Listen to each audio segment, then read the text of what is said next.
ಹೇಳ್ದೆ ತಪ್ಪಾಗ್ಲಿಕ್ಕಿಲ್ಲ. ಅಜಾತ ಶತ್ರು ನಮ್ಮ DC ತಮ್ಮಣ್ಣ ಅವರ ನಲ್ನುಡಿಗಳನ್ನ ಕೇಳೋಣ.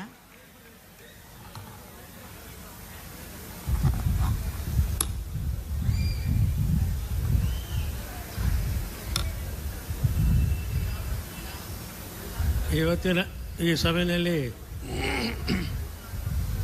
ನೆರೆದಿರ್ತಕ್ಕಂಥ ಎಲ್ಲ ಆತ್ಮೀಯ ಬಂಧುಗಳೇ, ಈ ಜಾತ್ಯತೀತ ಜನತಾದಳ ಸ್ಥಾಪನೆಯಾಗಿ 25 ವರ್ಷ ಕಳೆದು ಬೆಳ್ಳಿ ಹಬ್ಬವನ್ನು ಆಚರಿಸ್ತಾ ಇದೆ. ಈ ರಾಜ್ಯದಲ್ಲಿ ಯಾವುದಾದ್ರೂ ಒಂದು ಪಕ್ಷವನ್ನು ಕಟ್ಟಿ ಒಂದು ದಶಕ ಕಾಲ ಆ ಪಕ್ಷ ಉಳಿದಂಥದ್ದು ಯಾವುದೂ ಇತಿಹಾಸದಲ್ಲಿ ಇಲ್ಲ. ಸನ್ಮಾನ್ಯ ದೇವೇಗೌಡರು ಕಟ್ಟಿದಂಥ ಪಕ್ಷ 25 ವರ್ಷಗಳನ್ನು ಪೂರೈಸಿ 26ನೇ ವರ್ಷಕ್ಕೆ ಕಾಲಿಟ್ಟಿದೆ. ಈ ರಾಜ್ಯವನ್ನು ಆಳಿದಂಥ ಎಲ್ಲ ಮುಖ್ಯಮಂತ್ರಿಗಳು, ಕೆಂಗಲ್ ಹನುಮಂತಯ್ಯನವರಿಂದ, ರಾಮಕೃಷ್ಣ ಹೆಗಡೆಯವರಿಂದ ಹಿಡಿದು ದೇವರಾಜ ಅರಸು ಇರ್ಬೋದು, ಗುಂಡೂರಾವ್ ಇರ್ಬೋದು, ಇನ್ನೂ ಅನೇಕರು, ಯಡಿಯೂರಪ್ಪನವರು ಇರ್ಬೋದು, ಇನ್ನೂ ಅನೇಕರು ಪಕ್ಷವನ್ನು ಕಟ್ಟಿದ್ರು. ಯಾವ ಪಕ್ಷವೂ ಕೂಡ 5 ವರ್ಷ ಉಳಿಯಲಿಲ್ಲ.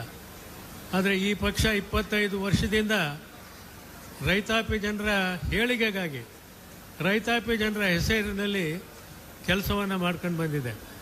ಸನ್ಮಾನ್ಯ ದೇವೇಗೌಡರು ಇವತ್ತೂ ಕೂಡ ರೈತರ ಬಗ್ಗೆ ಇರ್ತಕ್ಕಂಥ ಕಾಳಜಿ, ಅವ್ರಿಗಿರ್ತಕ್ಕಂಥ ಕಾಳಜಿ ಈ ಇಳಿ ವಯಸ್ಸಿನಲ್ಲಿ ಯಾರಿಗೂ ಕೂಡ ಇಲ್ಲ. ಇವತ್ತೂ ಕೂಡ ರೈತ ಪರವಾಗಿ ಹೋರಾಟ ಮಾಡ್ತಾ ಇರುವಂಥವರು ಸನ್ಮಾನ್ಯ ದೇವೇಗೌಡರು. ಹಾಗೆಯೇ ಕುಮಾರಸ್ವಾಮಿಯವರು 2 ಬಾರಿ ಮುಖ್ಯಮಂತ್ರಿಯಾಗಿ ಗ್ರಾಮೀಣ ಭಾಗದ ಜನರಿಗೆ ಏನೆಲ್ಲ ಸೌಲಭ್ಯಗಳು ಬೇಕು, ಶಿಕ್ಷಣ ಇರ್ಬೋದು, ನೀರಾವರಿ ಇರ್ಬೋದು, ಎಲ್ಲ ಕ್ಷೇತ್ರಗಳಲ್ಲೂ ಕೂಡ ಕೆಲಸ ಮಾಡಿ ರೈತ ಪರವಾದಂಥ ಕೆಲಸಗಳನ್ನು ಮಾಡಿ ತಮ್ಮ ಸೇವೆಯನ್ನು ಮಾಡಿದ್ದಾರೆ 2 ಬಾರಿ ಮುಖ್ಯಮಂತ್ರಿಗಳಾಗಿ.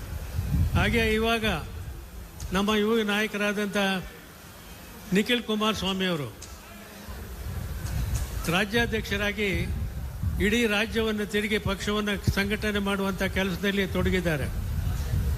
ಇವಾಗ ಅಂದಾನಿಯವರು ಮಾತನಾಡ್ತಾ ಹೇಳಿದ್ರು, ನಮ್ಮ ರೈತಾಪಿ ಜನಗಳಲ್ಲಿ ಇಂಥ ಒಂದು ಸಭೆ ಸಮಾರಂಭ ನಡೆದಾಗ ನಾವು ಯಾತಕ್ಕೆ ಬಂದಿದ್ದೀವಿ, ಯಾರ ಮಾತನ್ನು ಕೇಳಬೇಕು. ಇವಾಗ ನಿಖಿಲ್ ಕುಮಾರಸ್ವಾಮಿಯವರು ಮಾತನಾಡುವಂಥವ್ರು ಇದ್ದಾರೆ.